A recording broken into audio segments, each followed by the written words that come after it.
Que a paz do Senhor Jesus Cristo esteja sobre a sua vida. Não se esqueça de compartilhar esse vídeo depois que você concluir, lá nas redes sociais, para os seus amigos e familiares. Porém, agora vamos meditar na palavra de Deus. Deus vai falar conosco hoje de forma poderosa, então fique ligado. No Evangelho segundo João, no capítulo 3, Jesus estava ensinando em particular uma pessoa, falando com ela a respeito da vida eterna.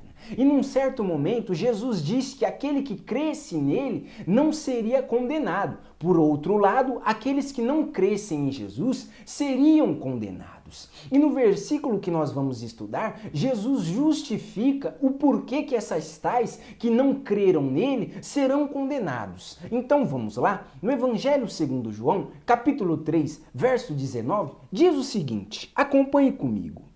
E a condenação é esta: que a luz veio ao mundo, e os homens amaram mais as trevas do que a luz, porque as suas obras eram más. Essa luz que veio ao mundo é o Evangelho de Jesus, é o sacrifício e a ressurreição de Jesus Cristo. Então, as pessoas amaram mais as trevas. E que trevas é essa? É as trevas do pecado. Então, as pessoas amaram mais as trevas do que a luz do Evangelho. É esta a condenação. As pessoas estão amando mais as trevas do pecado, que conduz à condenação, que é a morte eterna, o lago que queima com fogo e enxofre, que é o inferno. Elas estão amando mais essas trevas do que a luz do Evangelho de Jesus, que nos traz salvação, que nos traz vida eterna. Então, olhando assim, o porquê que as pessoas amam mais aquilo que conduz à morte eterna do que aquilo que conduz à vida eterna? O porquê disso é que o pecado gera um prazer, uma felicidade, um proveito, um lucro momentâneo. Mas como já se diz a palavra, é momentâneo, é passageiro. Então, esse proveito, esse prazer momentâneo prende a pessoa, e essa pessoa ama o pecado, ama esse prazer momentâneo, esse lucro momentâneo. Então a pessoa deixa de amar a luz, que é o Evangelho de Jesus, que é o amor de Deus para conosco, nos salvando.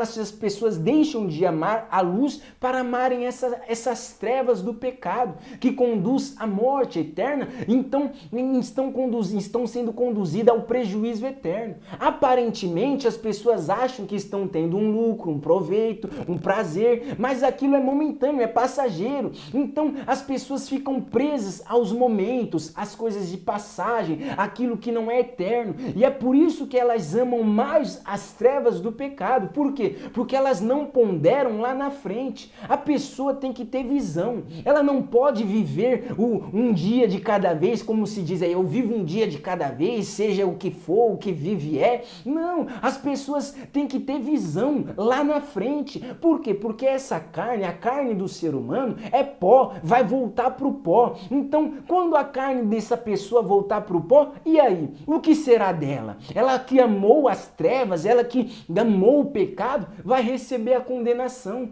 Por quê? Porque ela ficou presa somente àqueles prazeres, proveitos momentâneos. Hoje Deus está nos alertando. A condenação do pecado é a morte eterna. E as pessoas que não crerem na luz do Evangelho, amar é isso, é crer. Quando nós amamos a Jesus, nós cremos nele. E quando nós cremos, nós amamos. Então, quando nós estamos crendo no sacrifício e na ressurreição de Jesus, nós estamos amando, crendo essa luz com que Jesus veio nos trazer. Então cabe a cada pessoa escolher se ela vai ficar presa às coisas momentâneas que gera prejuízo eterno, ou então se ela vai crer em Jesus Cristo e receber aquilo que gera a vida eterna, um reino de Deus. É você que decide, é eu que decido, é cada um que decidimos. Jesus disse que as pessoas amaram mais as trevas do que a luz, amam mais o pecado do que a liberdade com que Jesus nos trouxe. Jesus nos traz liberdade nessa terra. Jesus nos despoja da natureza pecaminosa do ser humano e nos dá a natureza dele, que é através do Espírito dele. Assim nós não somos mais escravos do pecado. Ah, mas as pessoas estão presas ao pecado. Não, se você estava preso ao pecado, se algum pecado estava te prendendo, receba receba agora a luz do Evangelho de Jesus Cristo. Basta você crer e entregar a sua vida a Ele, aceitando-o como seu único e suficiente Senhor e Salvador. E assim você estará caminhando em direção à vida eterna, ao reino de Deus. Nós não podemos cair no erro dessas coisas passageiras, momentâneas. Não podemos viver somente de aparências, de coisas que é aparente, não. O nosso espírito nós não vemos, mas ele é eterno. E é com ele, e é dele que você tem que tomar o mais zelo, o mais cuidado de tudo. Assim como você toma conta do seu corpo físico, você muito mais tem que tomar conta do seu espírito, porque ele sim é eterno. Então, que você creia no Evangelho de Jesus, que é a luz, e caminhe em direção à vida eterna. Amém? Era isso que Deus queria falar conosco. E que Ele te abençoe e te guarde em nome de Jesus.